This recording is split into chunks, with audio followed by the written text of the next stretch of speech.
And, just it's a great way to grow your audience because these consumers that follow them really trust everything that they post on their stories, on their page. They'll link their items so they get a commission for it. But it's just a great way to grow your following and also just get your name out there in front of a lot of people that share kind of like-minded interests. And, as we look for these influencers, sometimes it can be simple as just an Instagram search on, who to follow and what kind of content are they posting. And do you think one of their products could do really well if you gift it to them or you pay them to post it for you? That's really kind of, as Samita mentioned, our Instagram really grew and how we've kind of worked with them. And I think for us, it continues to have a lot of success. Yeah.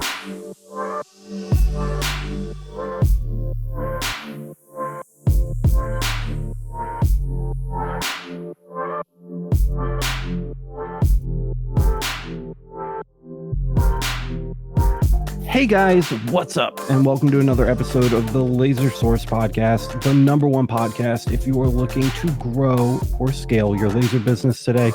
We have some awesome guests, all the way from, where was it? It was Georgia, Alpharetta, Georgia. I've never even heard of that place before.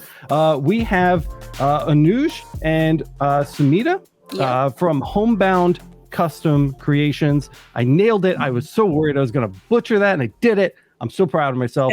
Welcome, guys. Welcome to the show. It's so great to have you on.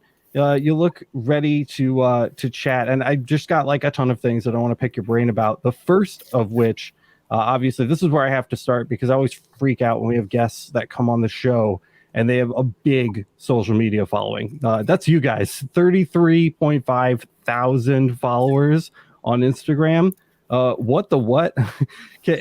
How did you do that? Can we just start there? I just want to start there like right away. Yeah, thank you.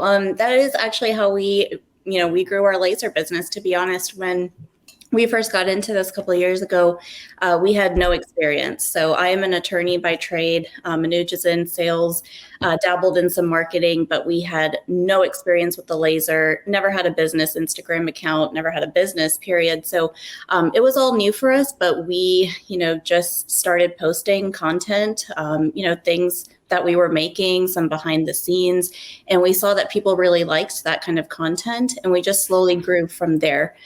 We did have a lot of success partnering with influencers, and I think that's what really kind of grew our business, and I'm sure we'll talk about that in a little bit, but it's been a slow and steady, increase, but our goal was to really get followers that wanted to be there, because you can have 33,000 followers, but if they don't really care about what you're posting, no point in having them. So we really made it a point to, get followers that actually want to follow us and care about the content that we put out there. Right, because they're engaging with you, right? Exactly. Like on a regular basis. Yeah.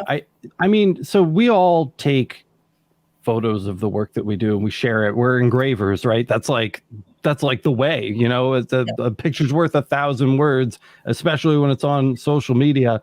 But I would argue that a lot of my subscribers here on YouTube or listeners on the podcast do that. They take pictures of their work and they share them, but they're not necessarily jumping off the page. You know what I mean? And they don't, when they look down at their phone, they do not have 33,500 followers. Is it about the actual content that's being posted? Is it about the way the image looks? Is it about captions? Is it about hashtag? What is it? What's the sauce, to really start to pull some traction? Yeah, it is literally a sauce made up of everything that you just mentioned, because you can have a really nice picture, but if you're not capturing them with your caption, it doesn't mean anything, right? A picture is nothing without the words under it, unfortunately, on social media. So it's really a combination of all of that. We use hashtags a lot because there are just people out there who literally, get on social media to search hashtags specifically for what they're looking for. And we didn't operate like that just as, personal users of social media, but we're realizing that a lot of people do. And that puts a lot of value behind what you're putting out there. Right. And then the content of behind the scenes, I think everyone just loves the idea of watching something from start to finish. I think that's why TikTok's having, the success that they are right now. And then you see Instagram coming in, trying to compete, with them with the Reels function. But that's really the only way to showcase what we're doing behind the scenes and how these products are getting made. Because otherwise they're just seeing the end picture like you talked about, and no one actually gets, to witness the start to finish. Yeah. And is this what you guys both do full time now? You're like 100% in on this?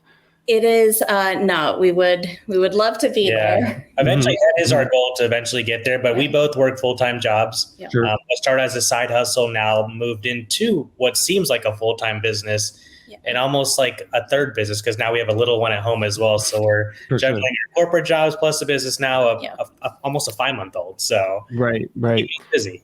Well, I don't blame you, and I feel like again, most of the viewers and listeners probably relate to that. That makes you guys relatable. Not everybody. In fact, I'd probably say most people aren't doing this full time. Right? It's kind of like that side hustle thing, and we all have the dream that we want to go full time with it. So let's stop for a second and just rewind the clock a little bit. I'm going to ask, just because I'm curious, what came first with you two? Was it business first or like love first? Good question. So definitely love. Good. Sounds funny mentioning that on a laser podcast, but yeah.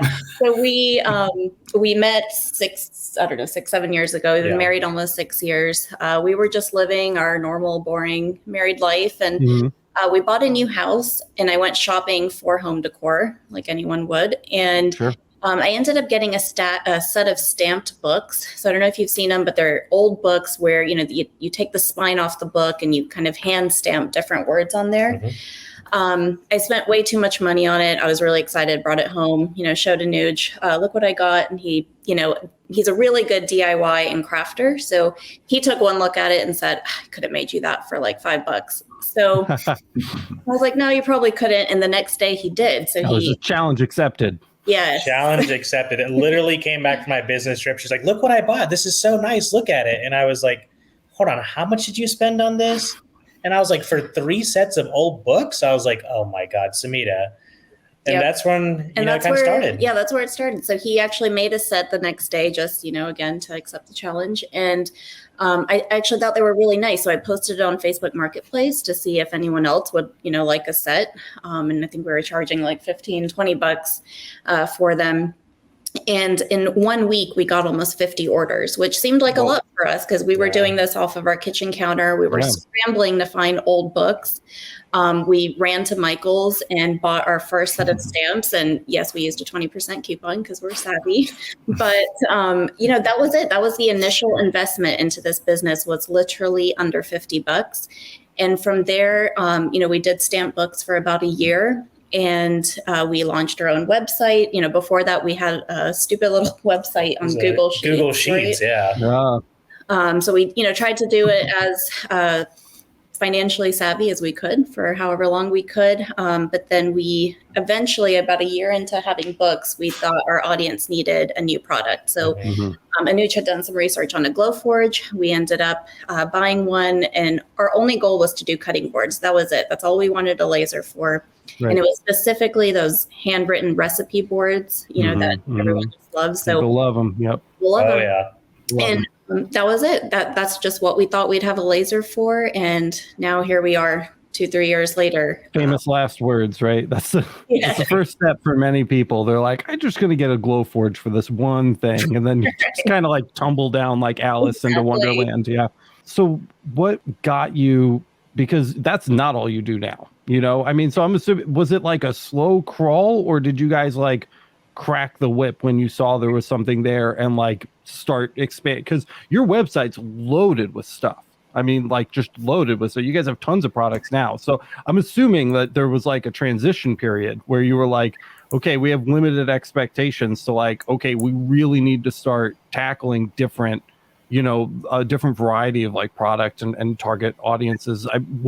What was that transition like? Maybe you can take it. Go ahead. So no, we didn't crack the whip. I would say that, we probably did the cutting boards for, we got our Glowforge in August. It was about 4 months. We went through the holiday period. We thought we were on fire, just like most small businesses during the holidays. There's no better time than that. And then I think when January rolled around, we realized, well, this machine has a lot more potential than just boards, obviously, right? And then also, like a lot of people with the Glowforge, you go through a holiday period and you're like, oh my gosh, this machine is so slow. I think I need something a little faster. Right. So we are forever grateful to the Glowforge because, without, getting our feet wet with that machine, we wouldn't be here. But we did very quickly realize that if we wanted to scale this business, we needed to get a bigger laser. Yeah. So I think that's what we did. We actually ended up getting 2 more glow forges after that to get us through the first holiday season. So here we are sitting with 3 machines and operating out of 1 bedroom in our house. Yeah. And we were like, all right, this is not going to work. So we moved our operations down to our basement, took over the garage. We had 3 glow forges. We had invested in a Mira, but it was a couple of months lead time. Yeah. So we were waiting on that. And I think that's when we realized that, okay, if this machine is, headed our way, we could probably introduce a few more items. We're no longer, just being able to do cutting boards. Yeah. I can't remember what the first item was, but no, it was a slow crawl. We would introduce, maybe 1 or 2 items a month, see what would work. If it didn't work, we'd pull it. But it got to the point where initially we were ordering 50 to 100 cutting boards at a time. And then, a year later, we were ordering 500 to 600 cutting boards at a time because we needed to keep up with the volume. So while it was a slow crawl, there were some products that we knew we could always rely on, and that did really well. Yeah. Boys, can we pull the website up for just a second here? You got it. So one of the things that I noticed about your website and your Instagram and like all of your product, no matter what we're looking at, the products page, if you don't mind, boys, everything has like this similar feel and aesthetic to it. It's very, very, very, very consistent. Do you have any advice for people on getting that consistency? Because I feel like a lot of people move to a product and they're like, I'm going to do this. And they kind of dial an aesthetic or a look in and they're marketing that and they're selling that. But then when they move into other kinds of products, that aesthetic starts to change or warp a little bit, depending on the item being sold. I mean, here, everything, regardless of what it is, has that feel to it. Do you have any advice for the people listening on how to kind of craft that aesthetic, how to stick to it, and maybe why it's important? Yeah, absolutely. Anuj can probably weigh in as well because he has a little bit of that marketing background. But the way that we have divided up our business, Anuj is like all operations and he figures out things that I could never in a million years figure out. But I handle a lot of the social media and marketing. So that is something I am passionate about. And I think you nailed it when you said that everything has a consistent look, because that was what we were going for. People should be able to spot a picture, whether it's on Facebook or if it's in a local, group or maybe in a magazine, and say, oh, you know what, that looks like something that Homebound did. That looks like something that they put out there. And that was our goal. So that's why we use similar filters on all of our pictures. We try to use the same backdrop where we can, if possible, so that every picture is not looking completely different. So if I were to give tips, I would definitely recommend, when you're doing a flat lay or if you're taking pictures of a product, try to use consistent backdrops. So we just keep some in our, warehouse that we can whip out whenever we have a new product, and it takes us less than 5 minutes to take a picture. You're just always recycling and reusing those backgrounds. Exactly. A lot of the same props, unless it's the holidays or something, we just try to, keep it consistent. And that way our item doesn't get lost in the frenzy of the background either, right? Because the item is the star really there. And then, we use our iPhone. So we don't have a professional camera. I don't even know how to use one of those. We just use our good old iPhone in portrait mode. And then we have filters. So there's, we buy presets, which are just basically nice filters for Adobe Lightroom off of Etsy. And we have bought a set of presets. We keep those on our phone. So that way, no matter who's editing the picture, it's always going to look consistent. Awesome. Yeah, that's probably the pro tip right there, is having that Lightroom access to those presets. Very, very smart. Absolutely very smart. So things start to happen, right? You I guess we're and I'm guessing here, hungry for more, and you got into working with like these influencers. Can you tell us a little bit of the story about that and what there is to gain and how you even got into that? Because that is, we hear a lot of crazy stuff around here at Laser Everything. That is actually not something that comes up very often. So this is something I think you guys have a really unique take on. Yeah, so I can touch on this. And as Samita mentioned, she pretty much handles the day-to-day, the marketing, the social media, the website design and stuff. But influencer marketing is something I used to dabble into at my previous job. It's something that's on the rise. I think consumers are trusting these influencers. It could basically be anybody on Instagram that's posting about a lifestyle that they live or a specific topic. There is influencers for just general lifestyle. There's influencers that love home decor, influencers love to cook. Just kind of finding where your product kind of fits into their niche. And Samita has followed a lot of influencers on her personal page throughout the year. So we actually start off with someone locally in Alpharetta, Georgia. This lady that we work with, when we first started, she had about 80,000 followers, right? And now if you look at her page, she's got over 1 million followers. And, it's a great way to grow your audience because these consumers that follow them really trust everything that they post on their stories, on their page. They'll link their items so they get a commission for it. But it's just a great way to grow your following and also just get your name out there in front of a lot of people that share kind of like-minded interests. And, as we look for these influencers, sometimes it can be as simple as just an Instagram search on, who to follow and what kind of content are they posting. And do you think one of their products could do really well if you gift it to them or you pay them to post it for you? That's really kind of, as Samita mentioned, our Instagram really grew and how we've kind of worked with them. And I think for us, it continues to have a lot of success. I think I'll just chime in. The reason that we even started that is because most small businesses, when you're first starting out, your marketing fund is -0, right? There is no money for marketing. Yeah. So for that reason, we really wanted to maximize our potential. So we were, we looked at, okay, we could either put a couple of $100 in a Facebook ad or an Instagram ad and see what it does. But then we're competing with thousands of other businesses out there, right?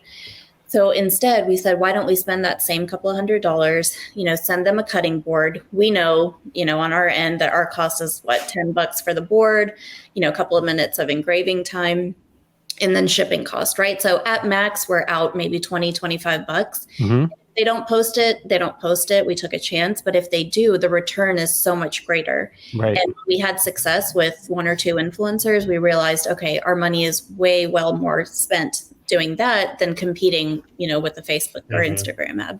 So once you identify, and of course that part of the process is going to be, I feel unique for each business owner, right? But once you identify that influencer and you want to begin engaging with them, how do you guys start the conversation? Do you just kick in the door and you're like, hey, or what's the dialogue that takes place there? And have you learned maybe is there a certain way to kind of approach the situation that is more effective than others you've seen? Absolutely. We quite literally slide into their DMs. So we just message them, tell them, hey, love following you. I noticed that, maybe they just moved or maybe they just had a baby, or we try to look for an opportunity where we could send them something that would mean something to them. But okay, it's not like they're having big life occasions all the time. So a lot of times we just say, hey, we're a small business in Atlanta. We have, personalized products. We'd love to send you something. Would you like to pick something off of our website that you like? And we'd be happy to make it for you. And more times than not, if they see the message, that's kind of the trick, making sure that they see the message. Right. A lot of them that have hundreds of thousands of followers, they may not even see the message. But if they do, usually you're going to respond to a message like that where you're getting a free item personalized with, okay, sure, I'll take it. And we don't ask for any type of obligation for them to post it. It's, we're not under contract with them. Do you even suggest it? No. No, you don't even suggest it. At the end, we do, when they actually pick the item and then I ask for their shipping address, I say, we're so excited to make this for you. If you were to share it on your social media, it would mean the world to us as a small business. And I think that's really what kind of draws them in, that they're supporting this family. They're supporting a business by posting. We kind of take the financial aspect out of it, or, the contractual obligations and all of that. We just keep it very informal and just make sure they know that at the end of the day, we're a husband and wife making this, what used to be out of our basement, and really sending it to them because we want to. Have you ever had people just swing it back around on you and they're like, that'll be $200? Yes. Oh yeah. Definitely. Do you pay it? How do you make that call? So we didn't. I think there's only one influencer, actually, out of all the influencers we've worked with that has said that. They've said, well, I'll direct you to my manager and you can discuss rates. And in our head, we were like, okay, thanks, but no thanks. So we probably won't do this. But it was good to know. It was a good experience. And we did reach out to their manager to get what their fee was. And so this influencer had 1 million followers, and to post one story on Instagram, they charged $17,000. Oh, It's it'll wipe your marketing That's an advertising cost real right there. quick. Right. So going back to that -0 marketing fund, we were that's like, rough. yeah, I don't think that's going to work. But I think these influencers, to me, this point, I think they realize when you're a small business, they know you're not a big national brand with an infinity amount of budget. So what we do now is we have a commissionable link through a platform called Like to Know. It's also called LTK, where they can share items off of our store. Yeah. And when their followers click that commissionable link and purchase, they get a kickback. So they're still making money. They still feel good about posting, but they're not walking away empty-handed. And That's the next logical step, right? The affiliate marketing. Yeah. And that's what we kind of come to next. And we have had influencers. We work with one or two that honestly don't put our commissionable link, because like, you know what? I just want to support a small business. I don't want to take anything from you. Yeah. And it's really generous. But we do now, when we send stuff to influencers, we do say, there is a commissionable link. Please feel free to use this. You can collect something from it. So that way in the future, if we reach back out to them, they at least know, okay, I can make some money. And I will say that's new though, because that commission, we had to pay to be on this platform. I don't know. It was $1,000. It was $1,000 to be on the platform, which is worth it, if you send stuff to influencers. But you got to do it. You got to do it. That's $1,000. Yeah. Exactly. Yeah. It's an investment. But up until then, for the first 2 years of our business, we did get really lucky. We hustled to build those, almost friendships through social media with these influencers, so that they could trust that they are, putting out a quality product and that they're receiving a quality product. And that's all it was. It was just something gifted to them. They were not getting any financial compensation. So, I consider us lucky in that regard, but at the same time, we were very strategic about it. Yeah. I would be very scared to drop like $1,000 to get into like, you know what I mean? Just to like, what if I send stuff and like nobody wants it, or something like that? But it's a good, I guess, target to set your eyes on down the road, and kind of work your way up to that. Cause I don't know anything about this topic, so I'm kind of leaning on you guys here, but it feels really good to hear that people are willing to take stuff, I mean, even just that people are willing to take stuff. I'm kind of a pessimist about human interactions, I guess. So I would feel like, man, like nobody's even going to take this for free. Like I couldn't even give my stuff away, but it sounds like you guys have had good experience with that. And that's really awesome. Yeah. Thankfully we have, I will, again, just say it is important to vet out each influencer. Just because they have a lot of followers doesn't necessarily mean that they're going to produce results, because unfortunately there are things like bots and all these like fake accounts and stuff right on social media. So you want to, maybe follow that influencer for a while, see what kind of stuff they're posting. How many likes do they get on each page? What does their engagement look like? And then if you feel comfortable, then reach out, because we have been burned a couple of times where we I've had influencers that had close to like 2 million followers. And of course, we're jumping up and down that someone like that would want to partner with us. But then we look at their engagement and they're getting like 100 likes. So if they have 2 million followers, 100 likes doesn't make sense, right? So it is important to do your research. I think that whole skill set you're talking about is significant, though. Yeah. To learn to see through the bullshit, and really get down to the nitty-gritty and say, okay, this is bullshit. Moving on, because of course, you gotta get burned a couple of times to learn those lessons, like you said. And we've had our fair share of sending out stuff to influencers where we don't see a post, or it's just a loss on our end for shipping and the product itself. And, it's happened multiple times, but, you just got to be consistent with it, because in the day, it's such a small loss versus, the potential that if they do get it, they like it, they share it. You're not only making money, but you're also gaining followers, which in itself is an investment back into your brand, your company, because now those people are going to be looking at all the new stuff you're launching, what you're doing, and then probably going to turn to future customers. Exactly. I mean, even if you lost 5 cutting boards in a row and then the 6th one hits and you sell 20, right? I mean, and you would say the rates are better than that, right? Like that the success rates are better than like 1 in 5 or 1 in 6, right? Absolutely. Again, if you're vetting them out and you're looking through the bullshit, like Boy said, then you're going to be okay. And more times than not, they're going to post for you.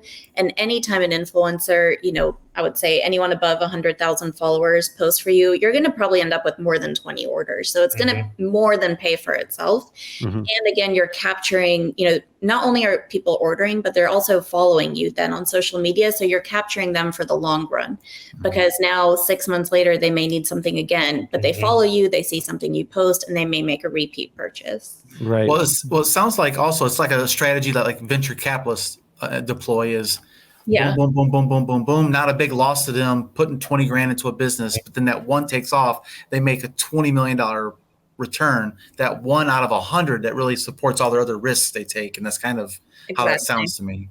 And Well, that's and the approach. I was going to say, one thing that I thought was interesting about that approach too is by putting the product in their hands, they're actually getting to feel it, because a picture is one thing, but on Instagram, the filters, you see so many things filtered to like the nth degree. You can't really tell how nice it is, but when they have it in their hands and they can actually show it on their pages, I mean, it's like no brainer, right? Exactly. That's so key. I also got a question here. Sorry, it says, which website do you guys use to sell your items? So we use Shopify. Yep. We built everything from Shopify. That's what we first start off with, and we love it. And we know there's Wix, there's Squarespace. Yeah. Just doing some homework before we launch something, we go through Shopify, and the support is great, and we've had no issues being on there. Yeah, we are huge fans of Shopify. We're not like endorsed or anything by them. Wish we were, but Shopify is absolutely. Shout out Shopify. We love them. They're very user friendly. They're made for businesses like us. I feel you can do everything with their app. So when we're on the go, it's easy. And again, you don't have to. We had no graphic design or web experience whatsoever, but we built our own website using their templates. Yep. Yeah. Did you find integrating commissionable links into your Shopify site worked out well, or is it kind of just like a forwarding service where it's a different service that's forwarding to your Shopify?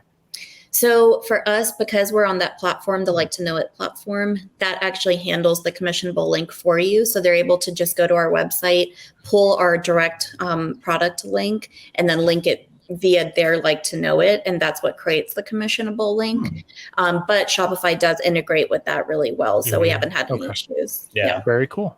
That's a good So question. you guys have worked with influencers by getting them to spread your message, but you've also been the influencer because you guys are an Eon Laser partner, right? How did you get into that, and why do you love the Eon Lasers so much? We love them over here at Laser Everything too, but I'm curious to hear your story about those and why you wanted to take the leap, because Eon does not make it crazy easy. It's not just like they're dumping out the bag of Halloween candy for everybody. You have to jump through some hoops to participate in that program. So I'm curious to hear how your experience was with that. Yeah, I'll let Anish touch on it too, but honestly, they make it easy to represent them. Coming from Glowforge, again, I hate saying anything bad about Glowforge because we truly wouldn't be here if we hadn't invested in that. You got to take a first step. You got to take a first step, and it was a great first step, but it was a limited first step, right? So it definitely, there are just things that you can't do, with the Glowforge, and the support was what really got us, because one of our Glowforges went down in the middle of holiday season, and you know how stressful that can be. So we literally bought a brand new Glowforge just because we couldn't wait for them to send the part or to fix it. So we were like, screw it, we have to just buy a whole new machine. And that's when we realized obviously we can't do that. So we had heard a lot about the customer support, and that's where Eon really shines. The next holiday season, something really small happened to our Mira machine, and they flew someone out the day after Thanksgiving to fix our machine. Wow. Literally, someone got on a plane to fix our machine. So to us, that just spoke volumes, and we feel really supported. And so it kind of made it easy to talk about them. And, we started telling people like, hey, we have this really cool machine. And I think that's how we kind of just naturally became ambassadors of their brand. But, we would do it regardless, even if we weren't a partner, because we truly believe in them. Yeah. Kyle and I joke pretty often when we do laser reviews that we hope something breaks, because it gives us a reason to talk about the support that we receive, during that process. And that's a really cool story that they came out right after Thanksgiving. So how many lasers do you have? Just Nate in the chat is asking, what lasers do you guys use? So what's your laser lineup look like right now? Yeah, so we start off with the Mira 9, which we still have. Then last year we bought a Mira 7 and made it into a rotary only machine. We actually bought the Pyburn rotary. So that just sits in our Mira 7, no honeycomb tray, and it's just for rotary. And then at the end of this year, early January, we have a Nova 14, also Eon, made by Eon, coming in. So we'll have 3 laser machines in our warehouse. So we're super excited about that. And, again, I don't even know if I can go into their brands. Just when we were doing the homework originally, as Samina mentioned, just the support. We have a friend that has an Ohm Tech, and something happened to her machine, and she was in the Facebook group trying to figure out an answer solution where Eon, that anytime I call, they call you right away within an hour and FaceTime you. Like, if we can't fix it, we'll overnight you a part. If we can't overnight you a part, we're going to be there. That is a similar experience. I was just looking at my emails on my phone. I sent an email to, the little QR code inside there for customer support. I hit that thing, submitted a ticket, and a guy named Lek called us within like 7 minutes. Yeah. I mean, seriously, 7 minutes. Yeah, Lek's the vice president too, so you got a phone call from the vice president. No shit, I did not know that. Yeah. It's like 8 o'clock at man. night, man. It's 8 o'clock at night, after 8 o'clock, and he said, "I saw this quick one. I knew the answer would be a quick fix. It's a sensor. Go loosen the screw, tighten it back down, and it's going to be in position. Bam, it's done." Crazy. And I was like, I saw a girl in a local Facebook group. She said she called 911 for a non-emergency, and she was on the phone for 40 minutes. So, Oh my God. Neon literally called you back before 911. Yeah. Brutal. wow. So have you guys gotten into galvo lasers at all? Because I know a lot of the people watching are kind of going to want me to ask, like, have you done any fiber, UV, CO2 galvo, anything like that? No, we are familiar with them. We've seen everybody in the groups post about them, but we just haven't gotten into it ourselves. But it's very unique and interesting. We just haven't gotten there yet. Yeah, definitely. I mean, watch some laser everything. That's mostly what we do over here, and it's super cool. I mean, we cover gantry stuff too, especially with our guests. Our guests are always heavy gantry users, but I told myself a long time ago, if I ever have guests on that aren't into galvo lasers yet, then I it's my job to like sell them on it. You know what I mean? You guys gotta check them out because they're cool. They're cool and they're fast and loud and they go, so pretty awesome. So you've got also, I'm just looking over your social medias really quick too, because we were talking about that a little bit earlier. You also have a Facebook page, which is linked in the description, but you also have a Facebook group.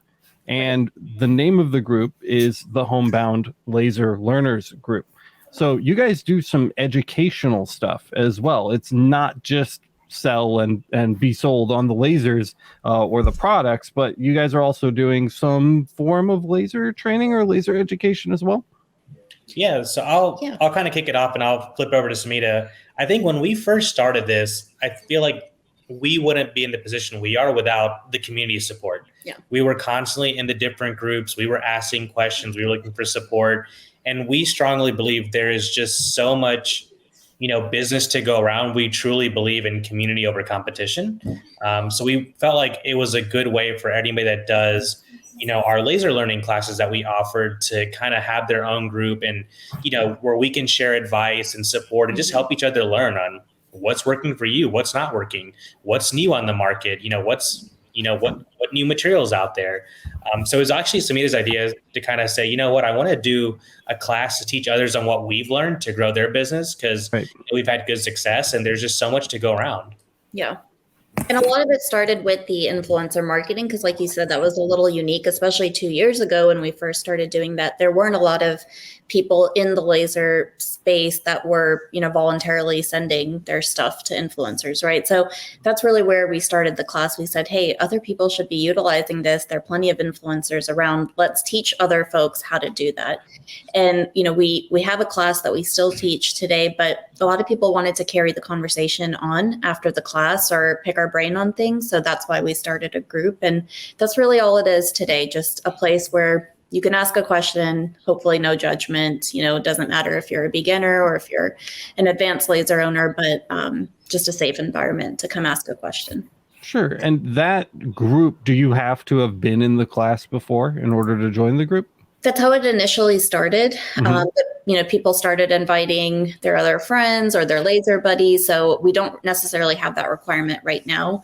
While I would say probably 75% of the people have taken the class at some point, not everybody has.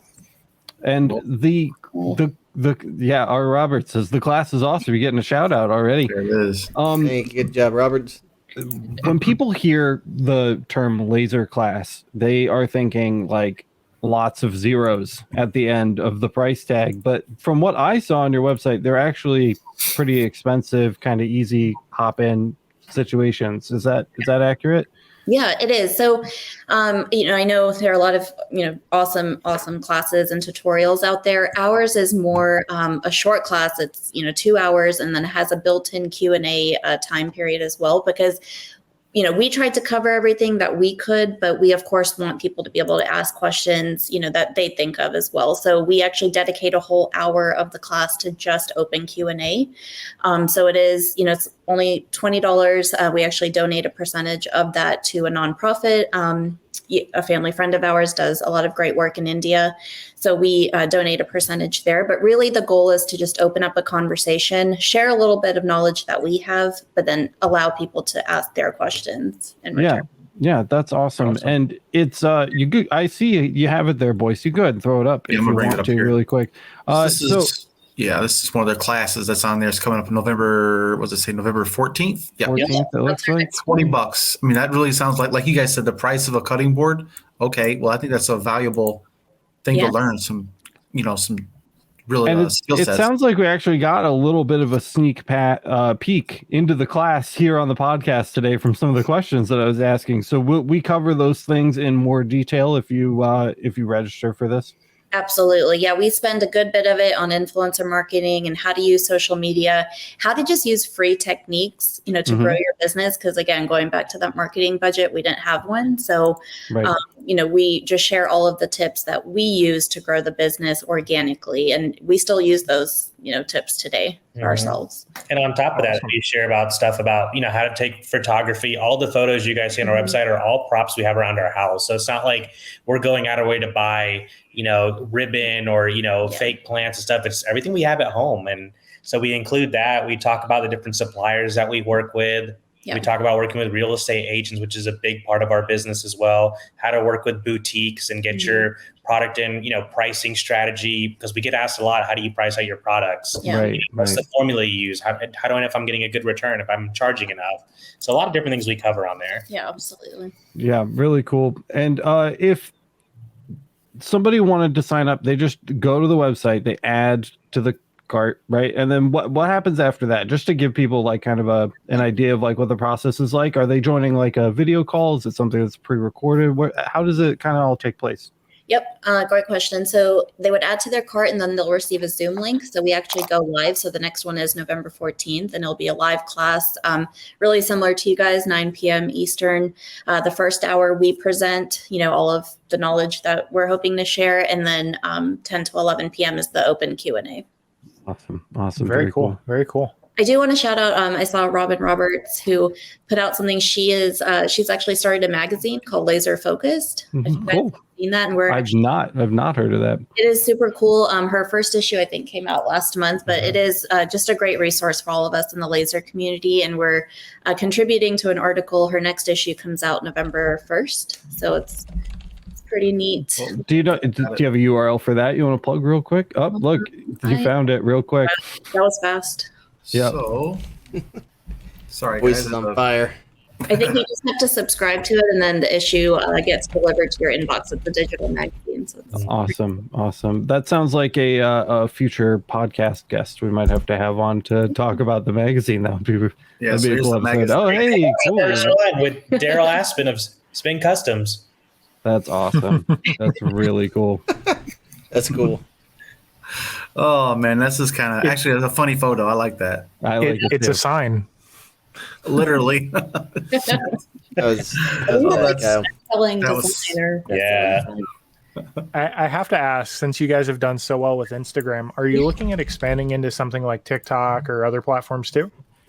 Great question. We get asked that a lot. I would actually love to get into TikTok. I almost feel like we're a little late to the game. There are just so many amazing creators and crafters already there, and I have not had a lot of success. I don't know, maybe I'm getting old, but I just haven't had a lot of success on that platform yet, but I know a lot of other people have.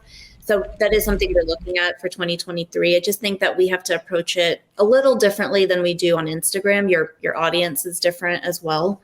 So still trying to figure that out. But that would be a great one. And then I've seen a lot of people have success on Pinterest as well. That's something that we're not actively doing much on, but I know a lot of other crafters are. So 2 things to explore. That's a good point. That's a good point, because Pinterest is kind of made for sharing crafty stuff, right? For the most part. So that doesn't come up a lot, does it? Dude, I have like 5 Pinterest accounts and I've never used one of them. I have no idea what I'm doing. Like the second that I log in, I'm just like, nope, not today.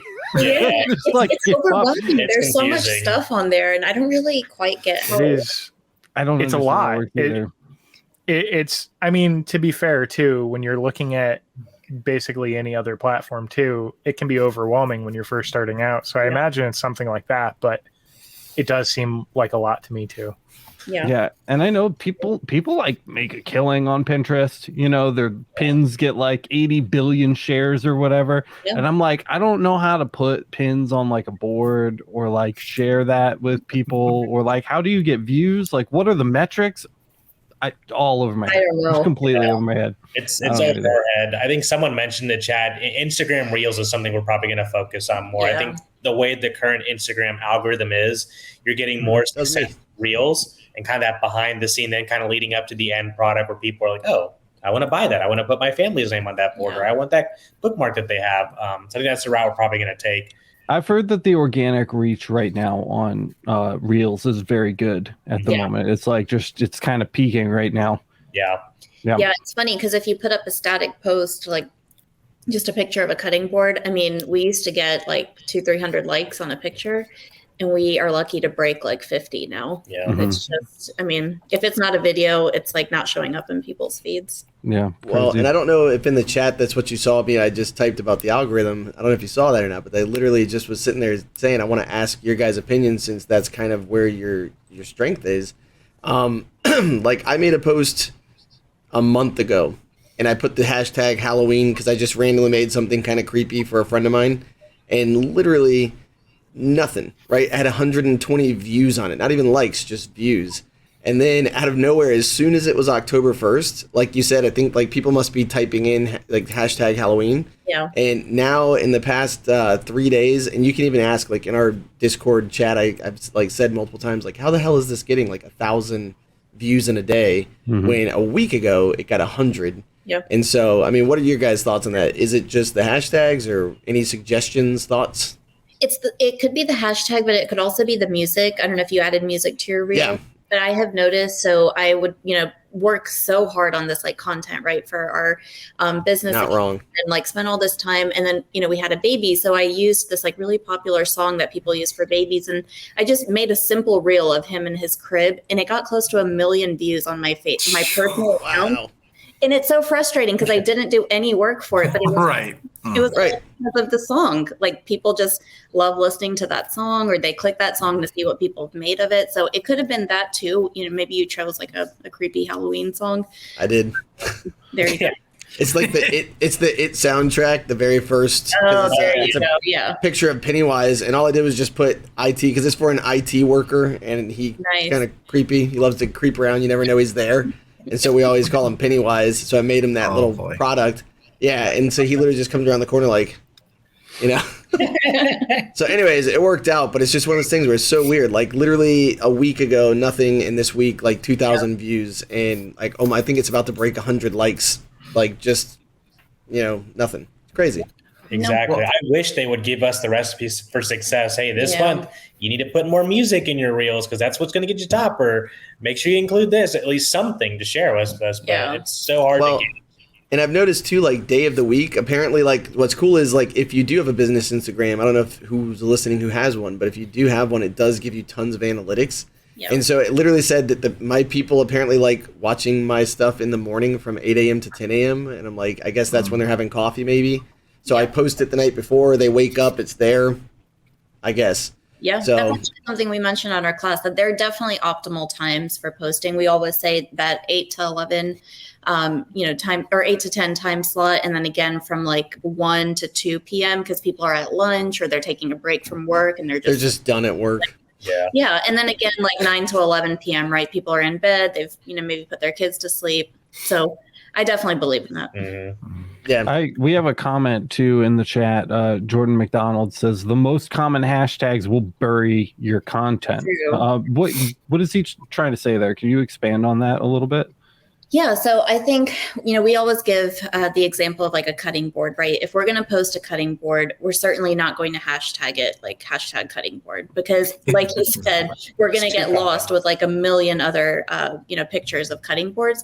So we actually try to think a little outside of the box. We think of what that cutting board could be used for. So maybe hashtag wedding gift, or hashtag, hostess gift, or Thanksgiving, like charcuterie board, or anything other than what the actual item is. We try to hashtag things that it could be used for, or that people may be searching, gifting items or opportunities for. Sweet, he agrees. He said exactly. But yeah, I think that's, he had a great point, because otherwise you're just wanting a number. And that's actually one of the reasons why we opted to go with Shopify instead of Etsy, because Anuj always describes it, right? Like, it's a marketplace. It's amazing for small businesses, but you do get lost. I mean, you are one in a number. You're competing with a lot of other people. So because we knew we could drive our own traffic, we wanted to kind of stand out and stay away from the competition. So same thing. You want to have hashtags, but you don't want to drive people to someone else's page. Yep. Right. And I feel like there's kind of a balancing act to do there too, right? Because you don't want to pick things that are so niche or like so complex that there's no audience. So what is there like a number, like a sweet spot? Because I know that like when you use a hashtag, it'll usually tell you like how many posts exist. Are we like, is it like stay out of the billions, but stay out of the thousands kind of a thing? Or like, is there a balancing act there? Good point. I'll usually put 1 or 2 of like the million and billion ones out there, just because, I want to stay relevant, but then I'll kind of make some of my own hashtags, and, they may only have like 1,000 posts out there on Instagram, but all you really need is one, right, to make that post worth it. For sure. I'll tell you what, I know damn well Laser Everything has been used over 1,000 times now. Our hashtag. Nice. I made damn sure. Yeah. Jesus. That's cool. Yeah, I hired Kyle first because I needed a clone of myself that could do the job that I was doing twice. And then the very second person that I hired was a social media manager, because I suck at this stuff. So I really appreciate having like guests like you guys on, because it just flies like right over. I can't keep up. I don't know if I'm just getting old. I felt like I was 20 yesterday, and I had a handle on this stuff, but I'm starting, the old man in me is starting to come out. I just can't stay on top of it anymore. If you in 2022 had to recommend one platform to our viewers and listeners to focus on, would it still be Instagram? Because a lot of people say like Instagram's kind of old news, with TikTok coming around. Would you say still focus on Instagram over TikTok? You think that's the way to go? I would say I Instagram, do. mainly because you still want that static image of your photography. In a video, images could get lost unless it's like your pinned image for the video. But I think now with Instagram Reels being introduced, and you have the static post still, you can do things like Linktree and stuff and put it in your bio. For products specifically, it's just easier to navigate through versus something like Facebook, where there could be a lot of comments. It could be all over the place. And TikTok, it's a lot of videos. Did you miss the video for a quick second before you forgot what the item even was because you automatically got forwarded to a next video? Right. I go back and find that account. Yeah. And I honestly, I think just because Instagram's owned by Facebook, it's not going anywhere. Facebook has been around the longest, right? It's the strongest out there. Snapchat has come and went. I do think TikTok will eventually come and go. I think right now it's at its peak, and it'll probably stay for a while, longer than Snapchat did. But at the end, Mark Z is not going anywhere, and he's just getting stronger. So I think you want to be part of that Facebook family, or Meta, I guess now, right? Meta. But while I think Instagram is the way to go, I equally think it's important to be on Facebook. We don't personally have a big presence on Facebook. We have our group, but we don't sell a lot of product on there. But I am in so many local groups where we drive so much business that it probably accounts for at least 25%, of our sales, because these are local corporations, local malls, local businesses that do, business with us, real estate agents, everything like that. We wouldn't have that if we weren't on Facebook, because you just can't capture that the same way on Instagram. But either way, you got to be part of that Facebook, Instagram family. Well, and to tie on to that, I think too, think about what you're trying to market and who you're trying to market to. Yeah. And TikTok is definitely where I'm a teacher, so I have high school students all the time trying to get me to make TikToks with them. They're like, "Oh, the kids will like it if you're in it." And I'm like, "Get away from my face." So, but so if you have like a product that's more towards teenagers or younger people in college, like that's going to be like, so if you're making like beer pong cups for fraternities like this, TikTok's a great place to go. Whereas grandma's on Instagram going like, what the hell's beer pong? You know? Or hell, she might be like doing like a keg stand. But that's you never know. Sometimes grandma's like 33. But long story, hey, I'm just telling you, Savage. I know these things.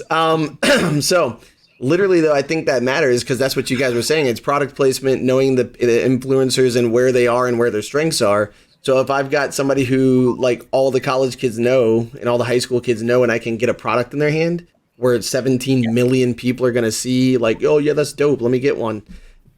There you go.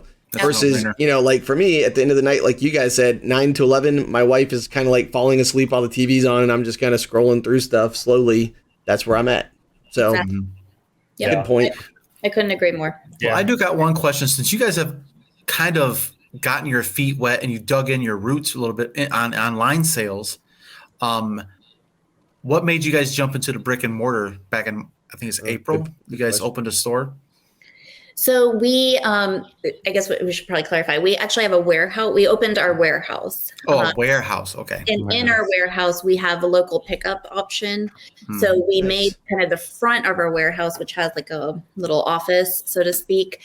People can't necessarily see where things are being made, but they can stop in and see all of our products on display. So we wanted to capture when they're coming to pick up locally, maybe they haven't gotten to venture our website yet. So we have all of our products out there. So, it just kind of gets them thinking, oh, I probably don't need this tumbler, but maybe now I do for my whole softball team or something. Right. So that's, it helps us generate more sales.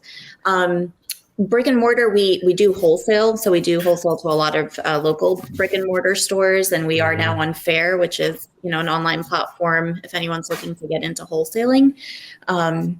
But we haven't actually done our own brick and mortar. Okay. I just saw a reel about you guys opening a storefront. And I was like, I saw you guys' setup with the sander and the that machine that does the tape on both sides. Yes. Those things are cool. Yeah. Yep. So I have a question too about that, kind of tying into what Boyce asked, because that's literally where I'm heading in my mind. Like you can see that I'm in my garage currently, right? But that's where like I've got 400 square feet of workshop space, but that's kind of what I'm looking at is like down the street right now. There's something that's really affordable and reasonable. It's not in the best part of town, but you get 1,000 square feet for a really reasonable price. So like what square footage, if you guys mind sharing, like what square footage do you guys have? How did you set it up to make it the most productive? Because that front end is awesome. Because when you don't have to say, hold on, let me look for my picture of that cup. And you're like, sitting there, I promise it looks better in person. Like that's so huge. Yeah. So like what made you pick that spot? How did you lay it out? If you don't mind. I can touch on that. So Matt, just like you, we were out of our basement, out of our garage, working out there. And, I think the biggest driver for us was two things. One, we were just growing out of this basement. Half of our garage is filled with just inventory. And then two, we had a baby on the way. And last thing we wanted to, we want our house back. Just wanted a house back. So our warehouse right now is a little over 900 square feet. And the way it's set up is, like Samina mentioned, when you come in, there's a little room in there where you can pick up, because we do a lot of local pickups. Yeah, nice. And there's another door that actually goes into the industrial warehouse space. So it's got, a shipping station. We've got a bunch of industrial shelving. We've got both of our lasers in there right now. We have a little table. And it's been great. And now with this new machine coming, we actually got the warehouse space next door to us. Oh, nice. So we're figuring that out starting in January. So we're super excited about that. Because we looked at our space with our current setup, there's nowhere we're going to fit the Nova 14 and have all three lined up. Right. So So we're thinking about moving the tumbler machine over, maybe moving the hat press, fitting that Nova. But it's been working out really well. We got some industrial carts in there. So our employees, we've got 2 employees that come in right now and do a lot of fulfillment for us. So they have access to Shopify for employees. So they'll come in there, they'll look at the orders, and they'll start cranking them out.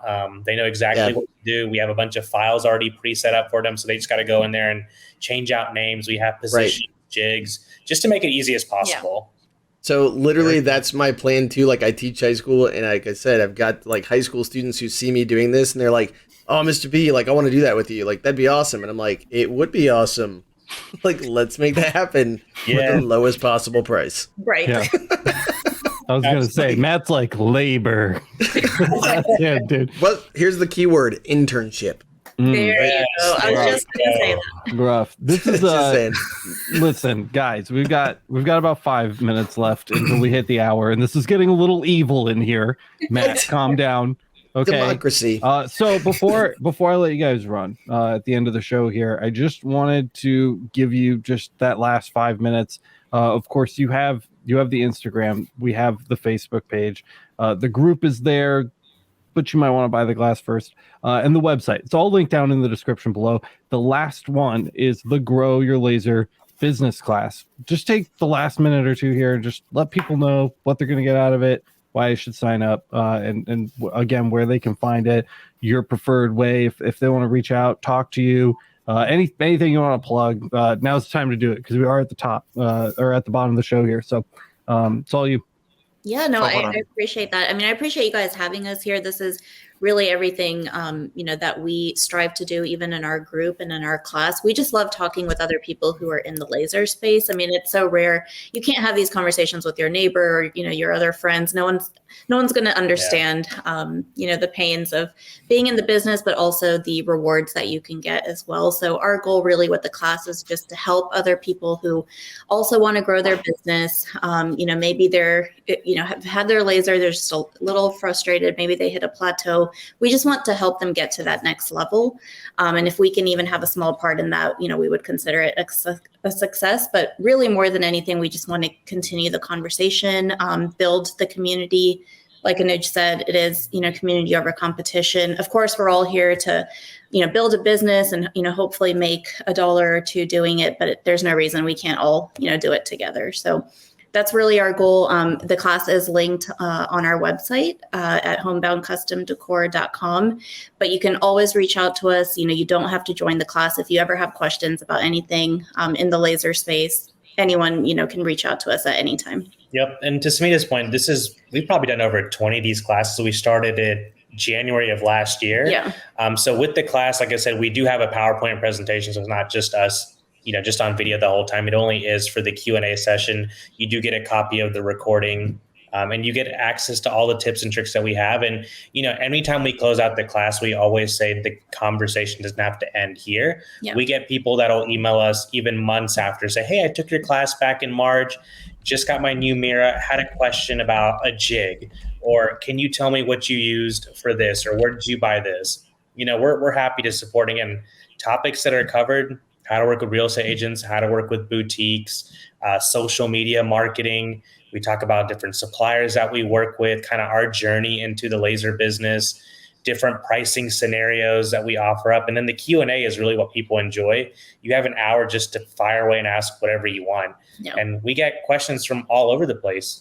Where do you get your cutting boards from? Or what do you charge for shipping? Or what's your shipping model? Or, am I charging too less for this? And we're happy to answer any question. And if there's something we can't get to, we definitely make it a priority to get back to you, doing a little bit of homework. And, not trying to, toot our own horn or anything here, but we haven't had one person that said this class was a waste of money. Like I said, we really are big on community over competition. There's so much business to go around. And without, the groups that we see, without you guys, we wouldn't be here at all, because we didn't know when we first got our laser. None of us have graphic design backgrounds. None of us have laser backgrounds or even prior business experience at all. Yeah. Awesome. Well, thank you guys both so much for taking the time to come onto the podcast today. This was a fascinating hour about a lot of topics that I know very little about. So I really appreciate your time, for one. I know everybody watching, right now live while we're recording this appreciates it as well. So big shout out and thank you to Samita and Anuj for spending the time. It really makes a difference. And, we definitely need to have you guys back on sometime really soon.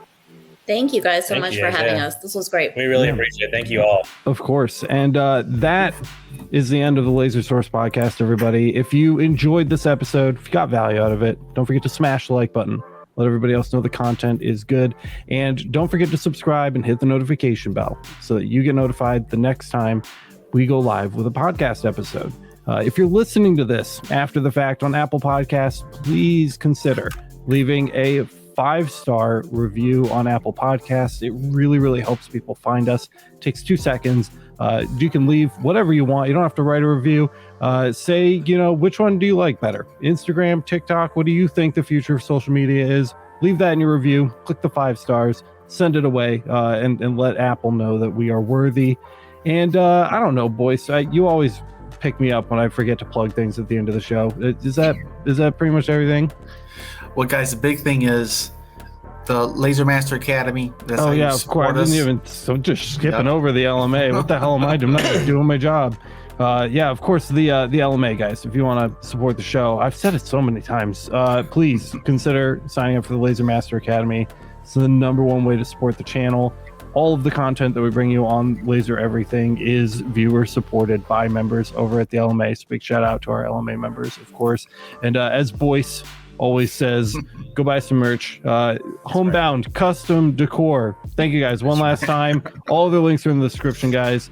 Thank you so much. Have a great night, and we will see you in the next one.